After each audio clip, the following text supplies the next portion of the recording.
खबर यूपी के झांसी से है, जहां जिले के बरुआ सागर थाना क्षेत्र में 28 नवंबर को हुई एक वृद्धा की हत्या के मामले से पुलिस ने राज उठा दिया है। नाटकीय घटनाक्रम के खुलासे में मृतका का दामाद ही उसका असली कातिल निकला। इस संबंध में एसपी सिटी ज्ञानेंद्र कुमार सिंह ने इस घटना का खुलासा करते हुए बताया कि 28 नवंबर को अवधेश अहिरवार पुत्र सुमथे निवासी ग्राम जरबो थाना बरुआ सागर ने पुलिस को सूचना दी थी कि खेत में पानी लगाने को लेकर उसके पिता के साथ उसके परिवार के लोगों द्वारा गाली गलौज की गई तथा मना करने पर लाठी डंडों तथा कुल्हाड़ी से मारपीट की गई। इस बीच उसकी 75 वर्षीय नानी रजकू पत्नी स्वर्गीय मनु उसे बचाने के लिए आई तो उस पर भी लाठी डंडों तथा कुल्हाड़ी से हमला कर दिया, जिससे रजकू की मौत हो गई। इस प्रार्थना पत्र के आधार पर पुलिस ने आरोपियों के खिलाफ हत्या का मुकदमा दर्ज कर लिया था। इस मुकदमे में वीरन, दशरथ, दुर्गा तथा रघुनंदन को आरोपी बनाया गया था।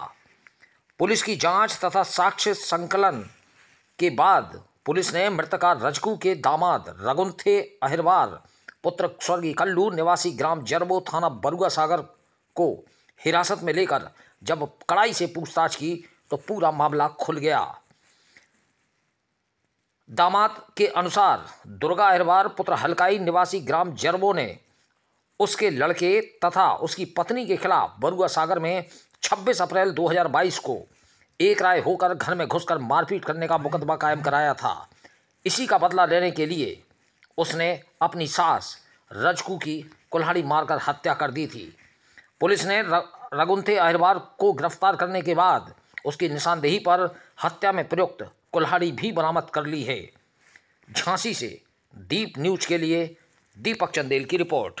28/11/2023 को थाना क्षेत्र बरुआ सागर के जरबो गांव में रजकू नामक महिला, जिनकी उम्र करीब 75 वर्ष थी, इनकी कुल्हाड़ी से मारकर हत्या कर दी थी।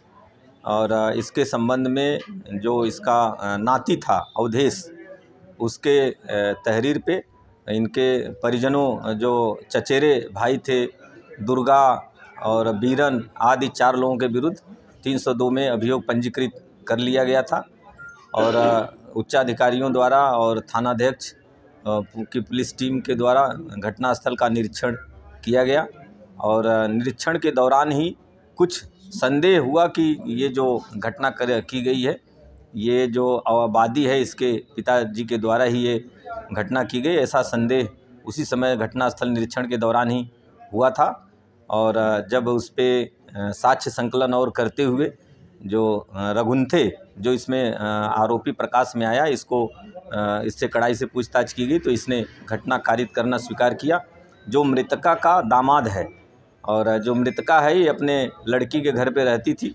चूँकि मृतका के कोई लड़के नहीं थे तो अपना घर की सारी प्रॉपर्टी बेच करके अपने लड़की के घर पे रह रही थी। जो घटना का कारण ये था कि रघुनथे के परिजनों के विरुद्ध 2022 में जो इसके आरोपी थे, उन लोगों ने मुकदमा पंजीकृत कराया था मारपीट का, जिसमें रघुनथे जो अभी अभियुक्त जो प्रकाश में आया है, इसके परिजन जेल गए थे। तो इसी प्रतिक्रिया में और जो उसके पूर्व मुकदमा जो 2022 में लिखाया गया, उसके जो वादी पक्ष है उनको फंसाने की नीयत से अपने ही सास की हत्या करके और उन लोगों के विरुद्ध एफआईआर पंजीकृत करा दी थी। लेकिन पुलिस की सतर्कता के कारण और पुलिस की सही विवेचना के कारण जो सही अभियुक्त है उसको प्रकाश में ला करके उनको जेल भेजा जा रहा है। उनका कोई आपराधिक इतिहास है? नहीं, ऐसा कोई आपराधिक इतिहास नहीं है इनका।